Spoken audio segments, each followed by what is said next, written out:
besar seperti ikan hiu. Selamat pagi guys, ketemu lagi dengan gue Sarka Dalam. Dan kalau lo ini adalah kejutan dari video yang sebelumnya, yaitu video keempat gue yang cetak-cetuk inian juga nih, bekas packingan paket dari Shopee Pipi, endorse gue kali dong, bisa dong.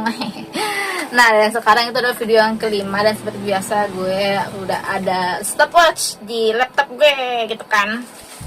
Nah, apa sih aturannya dengan video ini? Video ini gue tuh seperti biasa akan ngomongin hal-hal, topik-topik yang menarik yang nggak pernah gue rencanain, dan itu selalu muncul dari mulut gue dan tanpa gue mikir dulu, karena ini adalah video kesal. Nah, video kesal itu adalah saat lo kesel banget dan lo sampai pengen nangis, tapi lo akhirnya memfudunisasikan si ini nih, si bubble wrap ini gitu.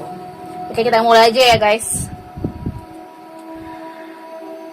Nah, kita ngomongin apa nih? Oh iya tuh, sekarang tuh lagi masalah polusi udara ya. Kok orang baru concern polusi udara sekarang ini sih guys? Lo ngerasa nggak sih karena kultur kita sendiri itulah yang membuat kita jadi polusi udara? Kenapa? Bukan masalah industri ya. Oke, ada pembangunan PLT dan lain-lainnya, dan juga polusi dari kendaraan begitu banyak nih. Sedangkan masalahnya itu adalah kultur kita adalah banyak anak banyak rezeki. Kenapa banyak anak banyak rezeki? Ada kultur yang tidak baik untuk bumi ini. Pertama, selain tertuliskan dalam batu stone yang ada di mana tuh, negara mana tuh, yang katanya penduduk bumi harusnya cuma sampai 800.000 sekian jiwa, dan meledak sampai sekarang tuh hampir 11 juta orang ya sedunia ini ya. Selain karena jumlah penduduknya harusnya cuma segitu jiwa guys, 800.000 jiwa itu, lo pernah nggak sih lo ngelihat dari view seekor burung yang di udara gitu kan, from bird view gitu? Kalau misalkan kita yang punya kultur anak banyak rezeki ini bisa menggeserkan diri kita sendiri untuk tidak egois di hal lain. Oke, lu bakal punya anak punya rezeki, dan lu misalkan lu dengan kemampuan ekonomi tertentu bisa memfasilitasi keinginan lo tersebut gitu kan, pengen punya anak sampai bikin kesebelasan, meskipun kadang kesebelasannya campur gitu kan ya, karena lu nggak terima tuh punya anak cewek karena niat lu punyanya kesebelasan sepak bola gitu kan. Nah, oke lah, dengan sangat hormat gue menghormati kemauan lo yang punya anak banyak rezeki itu, banyak anak banyak rezeki itu. Tapi lo juga nggak boleh egois kalau lo udah maunya punya anak banyak. Sabar sih ngomongnya anjir. Punya banyak anak banyak rezeki, lo juga nggak boleh rakus seraka di hal yang satu ini, yaitu lo pengen tinggalnya napak di tanah. Napak di tanah maksudnya gimana ya? Iya, itu lo punya housing yang lo nggak mau tinggal di rusun gitu kan. Beda misalkan lo udah punya rumah, ya mau nggak mau karena lo punya rumahnya itu juga diturunkan gitu kan sayang rumahnya gitu kan. Misalkan lo adalah orang yang perlu dibantu, dan lo harusnya tinggal di rumah yang ke atas gitu, rusun, atau enggak lo yang sudah membanjiri bumi ini dengan ledakan penduduk, lo tetap maunya grounding. Oke, grounding itu bisa dilakukan dengan banyak hal guys. Dengan lo tau gak sih ada influencer cowok gitu kayaknya sekitar 30 akhir kan 40 awal yang jalan kaki, telanjang kaki setiap harinya. Itu baru grounding guys, bukannya lo tinggal di tanah tapi lo pakai cicil motor terus gitu kan. Nah, ini yang bikin kita macet dan polusi udara juga, termasuk asap kendaraan itu, karena kita maunya grounding di hal yang sangat terlalu nyaman buat kita, membuat kita malas, yaitu tinggal di bawah tinggal ya di lantai 1 gitu misalkan ya guys, ibaratnya punya minimal rumah maksimal 2 lantai gitu kan, masih grounding tuh ya. Itu guys, harusnya kita tuh bisa lah kita saling mengalah gitu. Kalau kita punya dana atau apa, kita alihkan tubuh kita ini untuk tinggal ke atas gitu. Bukannya kita seperti towernya Menara Babel yang sangat bebal gitu. Kita nggak bebal guys dengan kita tinggal ke atas. Coba kalau misalkan kita tinggal ke atas nih dan hanya beberapa orang yang tinggal grounding dengan house yang cuma 2 lantai ya. Kita banyak nih misalkan satu klaster baru, tapi klasternya bukan perumahan klaster ya, klaster rusun apa gitu, apa apartemen apa atau enggak yang bagus tuh flat gitu kan ya. Jadi secara dia strukturalnya juga bagus, cuman beberapa rumah dalam satu bangunan, gak terlalu berat dan gak terlalu menekan juga ke tanah gitu. Jadi gak ada penurunan tingkat ketinggian tanah, level tanah. Flat lah yang paling bagus lah ya. Misalkan dalam sekian meter persegi dan dikubikan itu ada beberapa flat gitu yang isinya gak sampai 20 housing di dalamnya, ke atas beberapa lantai, 4-5 lantai. Nah, pastikan dengan ngumpulnya sebanyak itu orang, sebanyak itu rumah tangga atau orang yang menetap di situ, bakal ada pertimbangan public transportation yang sangat efektif. Karena apa? Misalkan di flat itu tuh flat 1, flat 2, flat 3, terus sekitarnya cuma ada beberapa rumah yang grounding. Terus lebih bagus lagi ada yang menjulang ke tinggi ke atas, entah itu rusun ataupun apartemen, tergantung tergantung siapa yang bisa mengakses tersebut. Dengan banyaknya seperti ini kan, berarti kan penduduk itu sudah terkumpul di satu kawasan. Nah, kalau udah terkumpul di satu kawasan, public transportation-nya pun jadi efektif. Jumlahnya bisa langsung banyak dan bisa langsung mengangkut banyak orang. Ditambah lagi kalau misalkan pekerjaan-pekerjaan yang bisa WFA itu WFH atau WFA gitu, work from anywhere, from your bedroom, from your kitchen set gitu kan. Nah, dengan semua orang yang sudah ngumpul ini dan juga dengan orang-orang yang nggak jadi bepergian ini, yang harusnya dia pergi dengan kendaraannya atau bersama dengan public transportation yang sudah disediakan ini dengan orang-orang lain di sekitar rumahnya gitu ya, di sekitar wilayahnya. Kan dengan begitu bakal masih ada lahan yang tersisa, ya kan? Bener gak kata gue? Lahan yang tersisa itu adalah lahan yang terbuka, entah itu lahan gersang yang hanya sekedar buat resapan air, ataupun lahan yang bisa dijadikan taman ataupun hutan kota. Gitu loh maksud gue. Karena mau lu sekarang tracker suhunya apa polusi udara itu yang lagi berkeliaran di internet itu tinggi atau apapun sekalipun, gue sebagai penyintas orang yang gak bisa napas karena kelakuan jahat orang yang di sekitar gue, karena gue itu adalah korban suatu kriminalitas gitu, gue udah merasakan bagaimana sesaknya dunia ini sejak isu seperti ini pernah muncul atau sedang muncul sekarang ini. Kenapa? Karena gue as gue grow up gitu kan, as gue grow up, gue udah nge-witness, gue udah melihat, gue sudah menyaksikan betapa banyaknya lahan di sekitar gue yang tadinya hijau, bahkan lahan perairan sekalipun, tempat tampungan air, ditumpuk tanah, dan ditumpuk tanahnya itu jadi klaster perumahan, ya klaster perumahan yang grounding yang 2 lantai gitu kan. Betapa hebatnya kita manusia ini bisa membuka lahan perumahan di atas kawasan air apa ya? Apa sebutannya? Gue bukan orang yang berkecimpung di dunia tersebut. Tapi gue sebagai witness, sebagai saksi mata atas keserakahan manusia sendiri, keserakahan kita semua guys. Gue nggak termasuk ya, gue nggak dihitung. Gue dan beberapa orang nggak dihitung. Apalagi sekarang kan lo lihat deh, ya ampun banyak banget musim kawin kan sekarang. Oke lah kalau misalkan yang menikah ini tinggal di rumah yang sudah ada gitu ya. Tapi yang maksa-maksa pengen perumahan tapi klaster, yang kayak misalkan lo pernah nggak sih lihat iklan gini nih? Iklan apa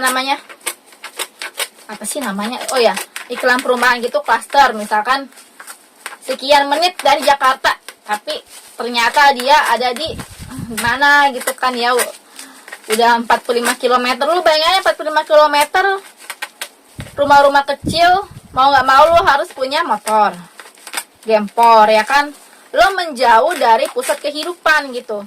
Lebih baik tanah tersebut tidak dibangunkan klaster yang besar, tetapi meskipun kepadatan penduduk manusia itu memang harus berpindah dengan sendirinya, apalagi dengan pernikahan, dengan adanya rumah tangga baru, sebaiknya jangan dibuka terus klaster yang sangat lebar itu. Kita harus ubah gaya kita hidup, way of our living gitu kan.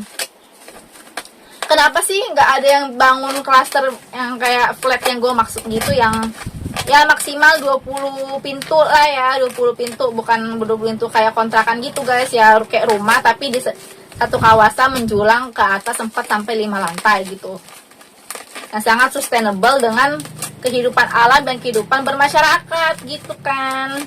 Ya kalau misalkan lu kayak tinggal yang kebanyakan nomornya toh juga kosong-kosong juga di atas kan, cuma ngeberat-beratin beban ke tanah kita yang sangat tanah kita yang sangat gampang turun level ketinggiannya ya, yang katanya kayak Jakarta bakal tenggelam tahun 2000 sekian gitu kan. Ya kenapa kita nggak kumpul aja di satu kawasan gitu? Kenapa developer tidak membuat dan pemerintah tidak membuat program sedemikian rupa guys? Ada banyak loh keuntungannya.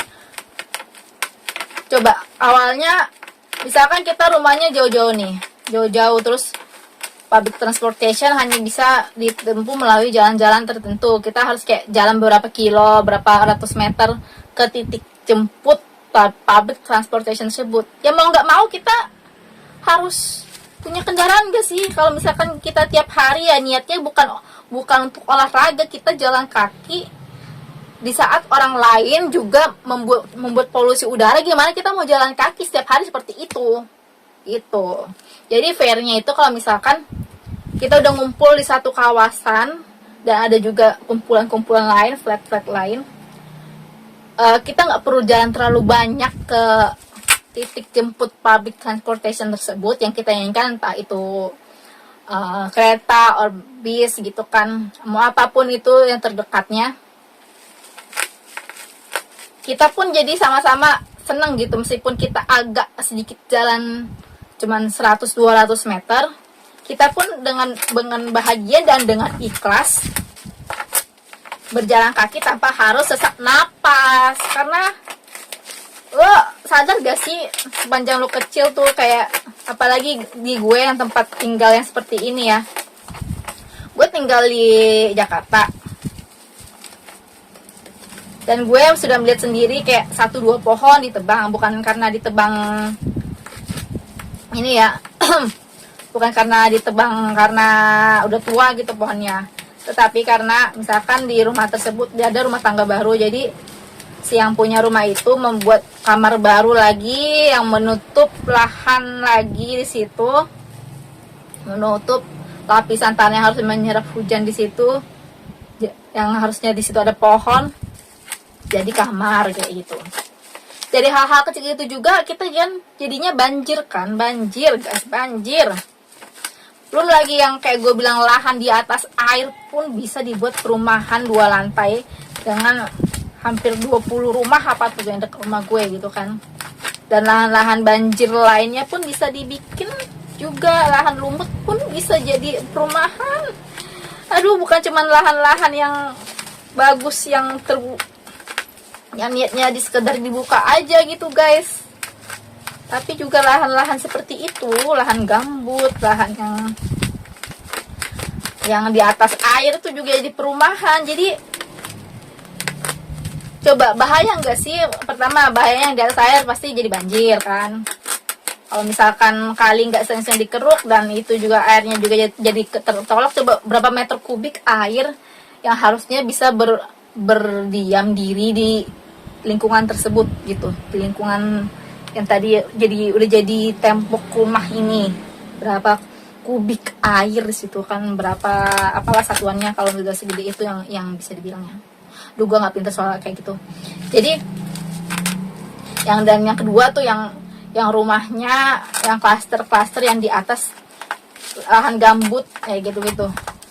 Itu kan sangat berbahaya ya guys, karena kan tanahnya itu nggak normal strukturnya, mau bakal lama kelamaan juga ambles. Tapi gitu juga ada juga yang beli guys. Karena apa? Karena rumah mereka juga tadinya di pinggiran Jakarta. Rumah yang sebenarnya yang bakal mereka kunjungin pas weekend itu nggak di Jakarta, membuat mereka nyantai, tapi di luar Jakarta. Dan di luar Jakarta, kalau misalkan tiap hari mereka harus commuting dengan rasa lelah yang begitu, mau nggak mau mereka juga harus mengorbankan diri, mengeluarkan uang untuk membeli housing yang masih dalam Jakarta dan dengan harga yang masih bisa mereka mereka keluarkan, meskipun lahannya sekitarnya banjir ataupun dibangun di atas lahan yang air ataupun lahan gambut gitu kan. Jadi kayak gitu, karena kita tuh tinggalnya nyebar guys, kita tinggalnya nyebar. Gimana sih? Gue bingung deh. Katanya manusia tuh makhluk sosial, tapi tinggal harus nyebar. Sementara orang yang sudah tinggalnya menyatu akhirnya jadi nggak sosial gitu. Gimana ya? Nih, lu udah nyebar tapi lu jadinya adalah zaman-zamannya kita bergosip dengan tetangga kayak gitu kan. Kita tinggal nyebar gosip, tapi pas kita tinggal nyatu berdekatan, jadi gak mau tahu urusan orang lain. Misalkan minimal kayak misalnya kita ngekos atau ngontrak gak deh, misalkan ngekos atau di apartemen gitu, atau di flat atau di jenis lingkungan yang ngumpul, akhirnya kita jadi nggak ini ya. Akhirnya lu berasa nggak sih, karena kita tuh makhluk sosial, kita nggak sosial amat gitu loh. Kita nggak mau tahu urusan orang lain banget. Saat kita berjauhan kita kepo, ini orang ngapain sih nih, kayak gitu. Gua pause dulu ya.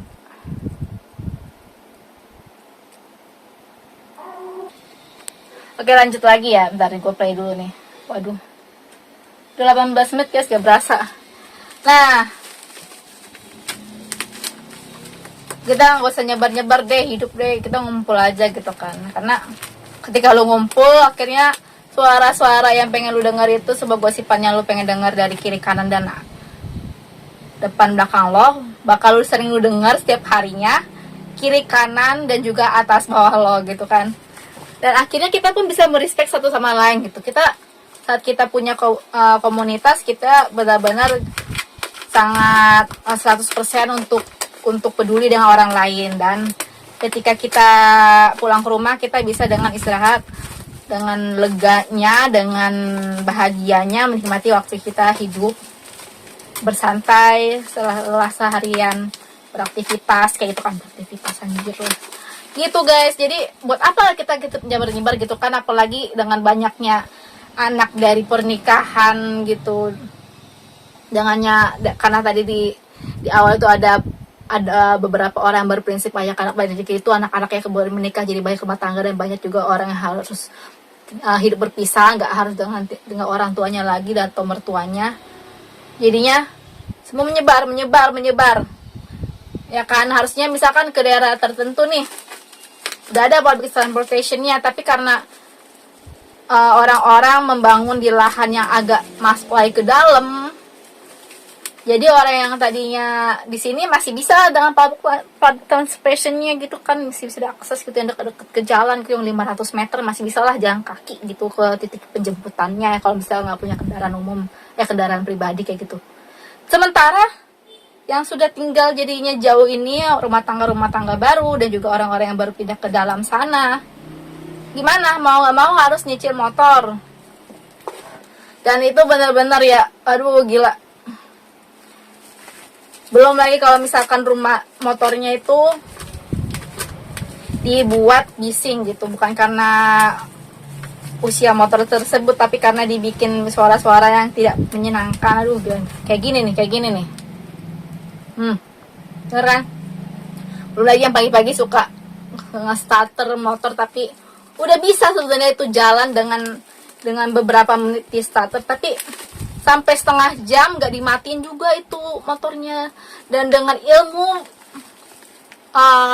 sains yang umum, kadang kan angin itu berhembus dari arah-arah tertentu nih, kayak di rumah gue angin itu berhembus dari utara ke selatan. Jadi lo kentut pun bisa, kalau misalnya lo kentut di arah utara masuk ke arah selatan gitu.